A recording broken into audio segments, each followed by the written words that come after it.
नमस्कार दोस्तों, स्वागत है आप सभी का यूपी पुलिस कांस्टेबल एग्जाम के लिए हिंदी की एक और महत्वपूर्ण प्रैक्टिस सेट में। तो चलिए आज की वीडियो शुरू करते हैं। पहला प्रश्न है, किस समूह में सभी स्वर दीर्घ स्वर हैं? तो ऑप्शन नंबर ए इसका राइट ऑप्शन हो जाएगा। ऑप्शन नंबर ए में सभी स्वर दीर्घ स्वर हैं। बड़ी ई, ऐ, ओ, औ। यहाँ पर बड़ा आ है जो कि दीर्घ स्वर नहीं है, छोटा आ भी दीर्घ स्वर नहीं है, छोटा आ भी। तो राइट ऑप्शन नंबर ए हो जाएगा। अगला प्रश्न, दिए गए वाक्य में उपयुक्त विराम चिन्ह का चयन कीजिए। रुको रुको, वह क्या कह रही है? तो इसमें कौन सा विराम चिन्ह प्रयोग किया जाएगा? तो इसमें अल विराम का चिन्ह प्रयोग किया जाएगा। राइट ऑप्शन नंबर डी यहाँ पर हो जाएगा। ऑप्शन नंबर डी में अल विराम है। वाक्य हो जाएगा रुको रुको, वह क्या कह रही है। यहाँ पर दो जगह रुको रुको के बाद अल विराम का प्रयोग किया जाएगा। और ये ऑप्शन नंबर सी में कौन सा चिन्ह है? तो ऑप्शन नंबर सी में जो कि अर्ध विराम चिन्ह है, ये भी ध्यान रखेंगे। अगला प्रश्न है, निम्नलिखित में से कौन सा शब्द व्यक्तिवाचक संज्ञा वाला शब्द नहीं है? तो व्यक्तिवाचक संज्ञा वाला शब्द कौन सा नहीं है? तो मोहन, काशी और यमुना, ये तीनों नाम हैं जो कि व्यक्तिवाचक संज्ञा के अंतर्गत आएंगे। लेकिन नदी जो कि जातिवाचक संज्ञा के अंतर्गत आएगी। यहाँ पर ये नहीं बताया गया है कि कौन सी नदी। अगर नदी का नाम दे देता तब ये व्यक्तिवाचक संज्ञा हो जाती, लेकिन ये नदी दिया है केवल, तो जातिवाचक संज्ञा हो जाएगी। तो राइट ऑप्शन नंबर डी है। सर्वनाम के कुल कितने भेद होते हैं? 5, 6, 7 या फिर 8? तो सर्वनाम के कुल 6 भेद होते हैं। राइट ऑप्शन नंबर बी इसका हो जाएगा।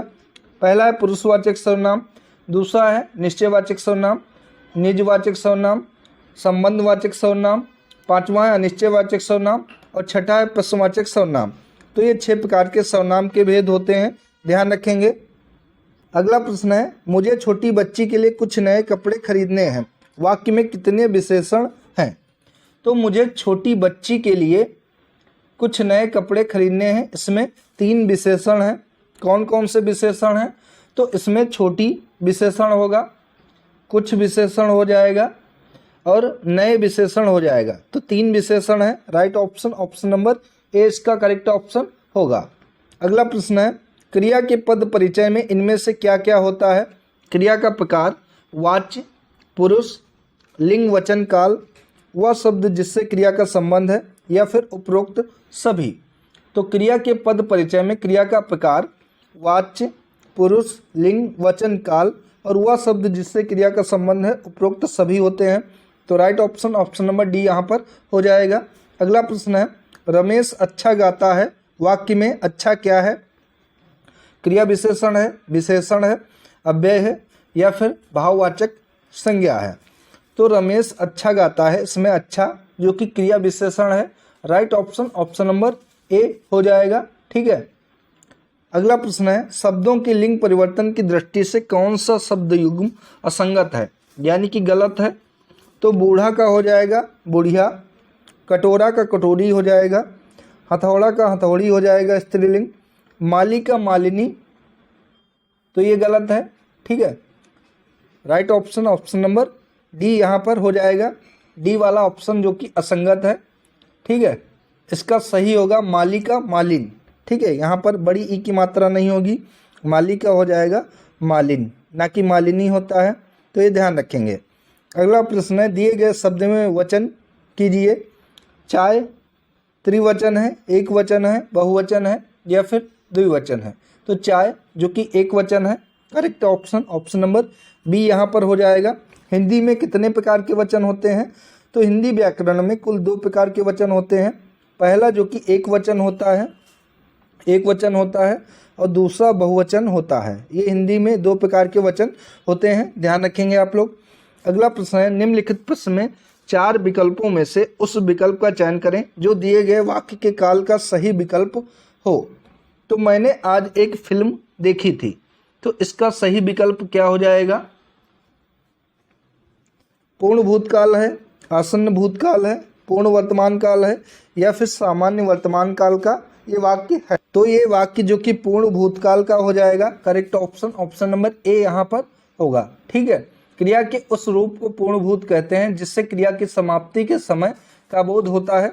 तो यहाँ मैंने एक फिल्म देखी थी, यानी कि फिल्म देख चुकी है, तो इसलिए पूर्ण भूतकाल होगा। ठीक है, राइट ऑप्शन नंबर ए होगा। निम्नलिखित में से भाववाच्य वाक्य का चयन कीजिए। तो मैं उठ नहीं सकता, हमारे द्वारा रास्ता आसानी से पार किया गया, उसके द्वारा भोजन पकाया गया, या मेरे भाई से लड़ा नहीं जा सका। तो इसमें भाववाच्य जो कि हो जाएगा कि मेरे भाई से लड़ा नहीं जा सका। Right option option number D इसका हो जाएगा। और एक उदाहरण होगा कि मुझसे चला नहीं जाता, मुझसे चला नहीं जाता, ये भी भाववाच्य का उदाहरण हो जाएगा। अगला प्रश्न है, लड़के ने कुत्ते को मारा, वाक्य में कौन सा कारक है?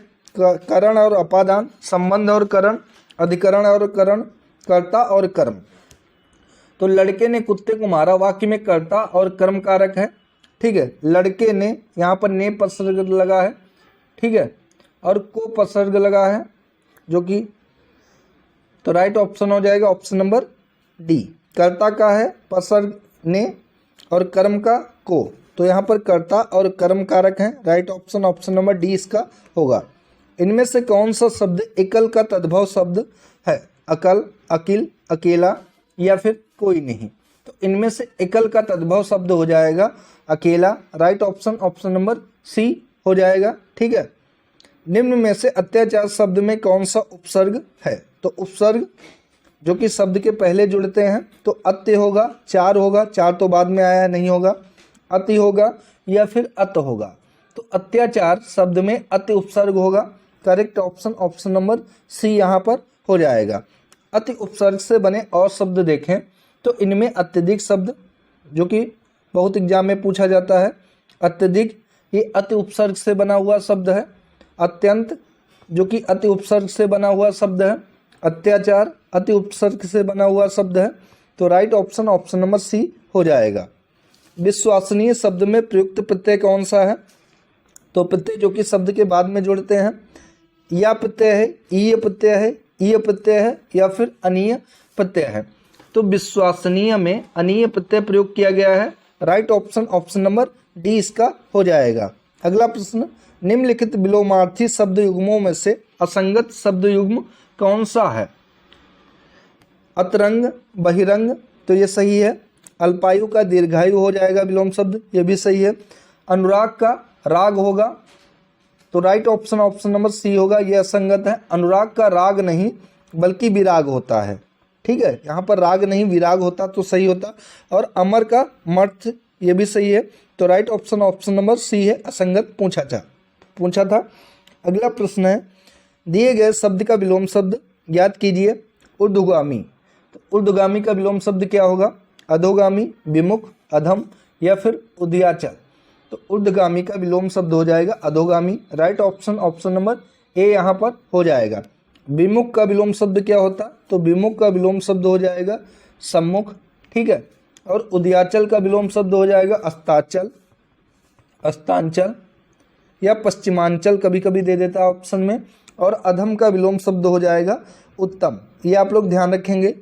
अगला प्रश्न है, द्रवहुं सुदशरथ अजिर बिहारी में रेखांकित शब्द का क्या अर्थ है? अजिर का यहाँ पर अर्थ पूछा है बूढ़ा, अमर, आंगन या फिर ज्वर रहित। तो द्रवहुं सुदशरथ अजिर बिहारी, इसमें अजिर का अर्थ हो जाएगा आंगन। ठीक है, right option option number C यहाँ पर होगा। किसान बहुत मेहनत करते हैं, इसमें किसान खेतीजीवी, सुरपत, किन्नराधिपत या फिर इनमें से कोई नहीं। तो खेतीजीवी जो कि किसान का पर्यायवाची शब्द है, यहाँ पर किसान का पर्यायवाची शब्द पूछा था, तो खेतीजीवी इसका राइट ऑप्शन हो जाएगा। ठीक है, किसान के अन्य पर्यायवाची देखें तो इनमें काश्तकार, काश्तकार होगा, काश्तकार जो कि किसान का पर्यायवाची है। कृषिजीवी किसान का पर्यायवाची शब्द है, ये ध्यान रखेंगे। हलधर जो कि किसान का पर्यायवाची शब्द है। और खेतिहर ये भी किसान का पर्यायवाची शब्द है, ये ध्यान रखेंगे। सभी किसान के पर्यायवाची शब्द हैं। अगला, निम्न में से किस वाक्य में कर के सही अनेकार्थी शब्द का प्रयोग किया गया है? विकास अत्यंत उत्साही था, नयन ने वह कार्य पूरा नहीं किया, राजीव ने अपने हाथ खड़े कर दिए, यह अत्यंत गंभीर मामला है। तो इसमें से राजीव ने अपने हाथ खड़े कर दिए, वाक्य में कर के सही अनेकार्थी शब्द यानी कि हाथ का प्रयोग किया गया है। कर का पर्यायवाची शब्द या अनेकार्थी शब्द कहेंगे तो हाथ होता है। तो ऑप्शन नंबर सी वाले वाक्य में कर का सही अनेकार्थी शब्द का प्रयोग किया गया है, हाथ का। राइट ऑप्शन सी है। किस विकल्प में शब्द युग्म का अर्थभेद सही नहीं है? एक तरफ शब्द युग्म दिए गए हैं और एक तरफ उनके अर्थभेद दिए गए हैं, तो इनमें से किसमें सही नहीं है? तो अभिराम, अविराम, अभिराम का स्थिर होता या अविराम का स्थिर होगा। तो यहाँ पर राइट ऑप्शन नंबर ए ही हो जाएगा। ए में सही भेद नहीं दिए गए हैं। जबकि आदि का अर्थ होता है आरंभ, आदि का अर्थ होता है अभ्यस्त, अचल का अर्थ होता है स्थिर और अंचल का अर्थ होता है क्षेत्र, अयस का अर्थ होता है बदनामी और अयस का अर्थ होता है लोहा। अगर बात करें अभिराम का क्या अर्थ होता है, तो अभिराम का अर्थ होता है सुंदर। ठीक है, अभिराम का अर्थ होता है सुंदर। और अभिराम का क्या अर्थ होता है? तो अभिराम का अर्थ होता है लगातार, लगातार, लगातार। यहाँ पर अभिराम का अर्थ तो सही दिया है, लेकिन अभिराम का अर्थ स्थिर नहीं होगा, सुंदर होगा। तो करेक्ट ऑप्शन नंबर ए हो जाएगा। अगला प्रश्न है, जिसके आने की तिथि ना हो, वाक्यांश के लिए एक शब्द क्या हो जाएगा? अतिथि, पोषक, सत्ताधारी या फिर इनमें से कोई नहीं। तो जिसके आने की तिथि ना हो उसके लिए एक शब्द हो जाएगा अतिथि। राइट ऑप्शन नंबर ए यहाँ पर हो जाएगा। और जो पोषण करता हो उसके लिए एक शब्द हो जाएगा पोषक, और जो सत्ता को धारण किया हो वो सत्ताधारी कहलाएगा। ये भी ध्यान रखेंगे। अगला प्रश्न है, जहाँ जाया ना जा सके, वाक्यांश के लिए एक शब्द कौन सा होगा? अधिगम, अगम्य, निर्गम या फिर सुगम। तो जहाँ जाया ना जा सके, वाक्यांश के लिए एक शब्द हो जाएगा अगम्य। राइट ऑप्शन नंबर बी है। अगला प्रश्न देखते हैं, निम्नलिखित में से एक कथन गलत है। तो इनमें बताना है कि कौन सा कथन गलत है। तो दो वर्णों के मेल से होने वाले विकार को संधि कहते हैं, सही है, संधि की परिभाषा है ये। दो स्वरों के मेल से उत्पन्न विकार को स्वर संधि कहते हैं, ये भी सही है। व्यंजन से स्वर अथवा व्यंजन के मेल से उत्पन्न विकार को व्यंजन संधि कहते हैं, ये भी सही है। विसर्ग के साथ विसर्ग के मेल से उत्पन्न विकार को विसर्ग संधि कहते हैं। तो ऑप्शन नंबर डी यहाँ पर गलत हो जाएगा। ठीक है, क्योंकि विसर्ग के साथ विसर्ग के मेल से उत्पन्न विकार को विसर्ग संधि कहा जाता है। ठीक है, संधि के संबंध में यह कथन गलत है। अगर सही होगा इसका, तो विसर्ग के बाद स्वर अथवा व्यंजन आने पर विसर्ग में जो विकार होता है उसे ही विसर्ग संधि कहते हैं। तो राइट ऑप्शन नंबर डी हो जाएगा। अगला प्रश्न है, निम्नलिखित पदों में से कौन सा पद अव्ययी भाव समास का नहीं है? राजपुत्र, प्रतिदिन, यथाशक्ति या फिर प्रत्येक। तो इनमें से राजपुत्र जो कि अव्ययी भाव समास नहीं है, करेक्ट ऑप्शन नंबर ए हो जाएगा। जबकि यहाँ पर प्रतिदिन, यथाशक्ति और प्रत्येक, क्योंकि इन तीनों शब्दों में पहला पद जो कि अव्यय प्रयोग किया गया है, इसलिए यहाँ पर अव्ययी भाव समास होगा। लेकिन राजपुत्र में अव्ययी भाव समास नहीं होगा। इसमें कौन सा समास होगा? तो इसमें तत्पुरुष समास होगा। ठीक है, अगर इसका समासिक विग्रह करेंगे तो होगा राजा का पुत्र, राजा का पुत्र यानी कि राजपुत्र। तो राइट ऑप्शन नंबर ए है। अगला प्रश्न है, निम्नलिखित में से शुद्ध वाक्य कौन सा है? हम लग उत्तर लिखते हैं, तो ये गलत ही है। हम लोग उत्तर लिखते हैं, ये भी गलत है।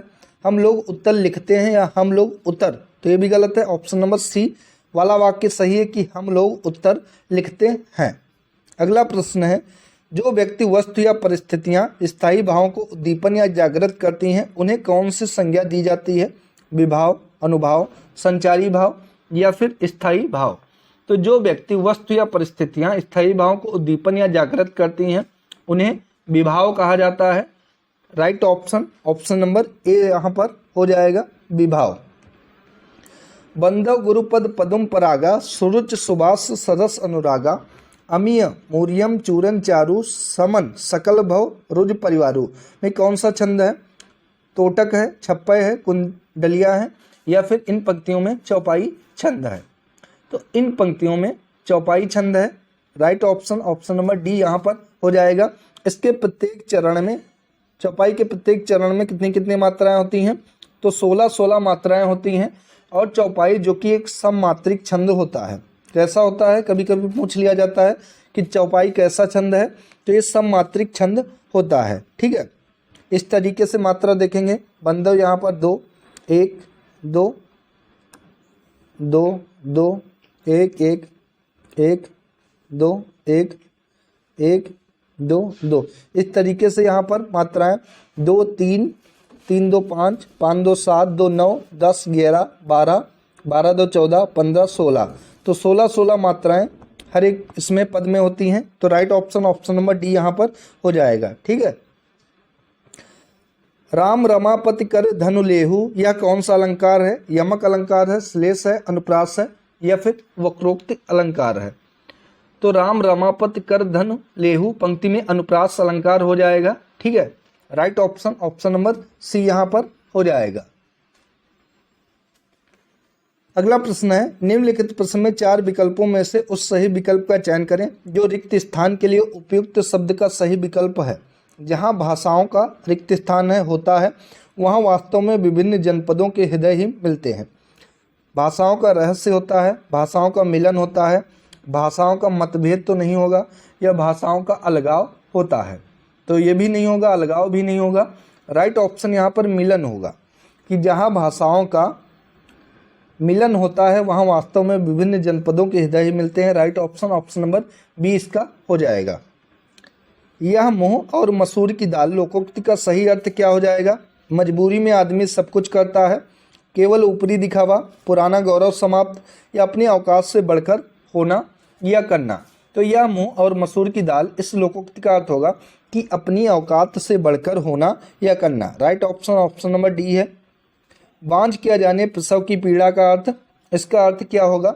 दूसरों का दुख दर्द नहीं समझना, सहानुभूति नहीं दिखाना, संतानहीन होना, या जिस पर बीतती है वही जानता है।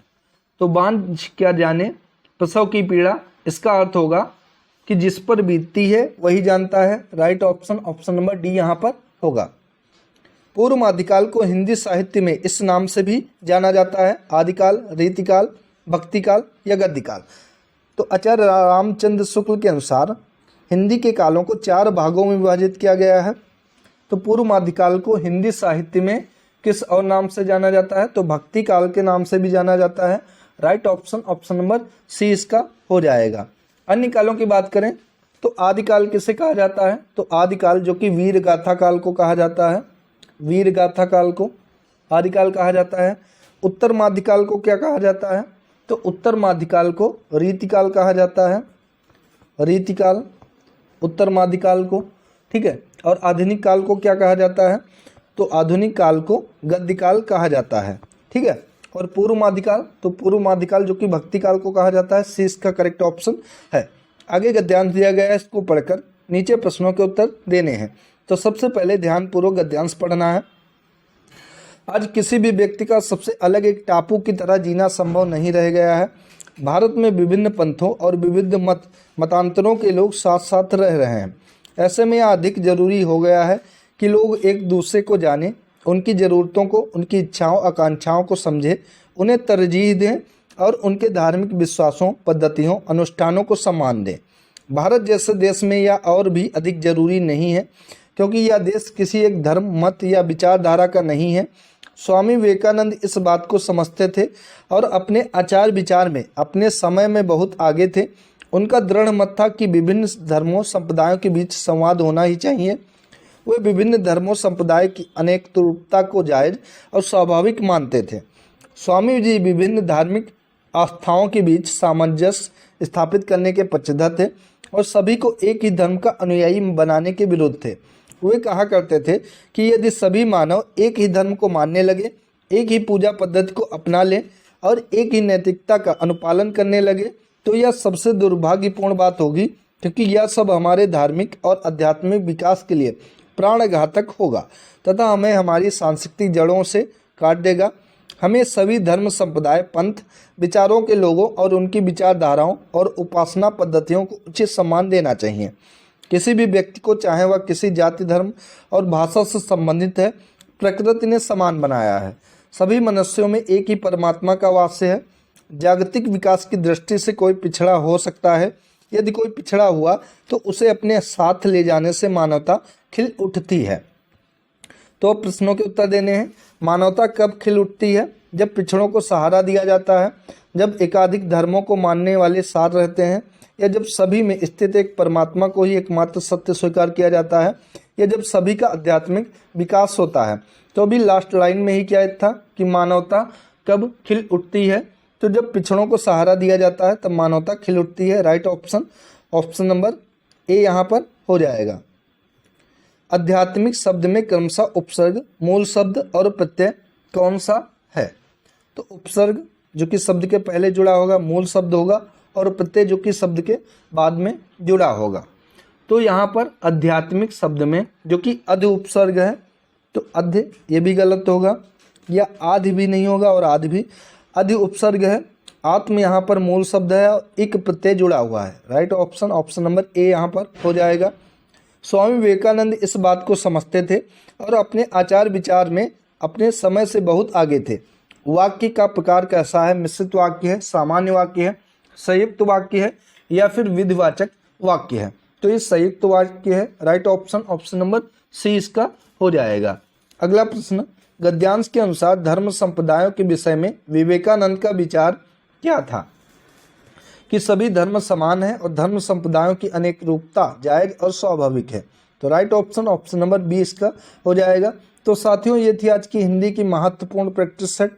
वीडियो अगर आप सभी को अच्छी लगी तो वीडियो को लाइक करें, शेयर करें और चैनल को सब्सक्राइब करें। धन्यवाद दोस्तों।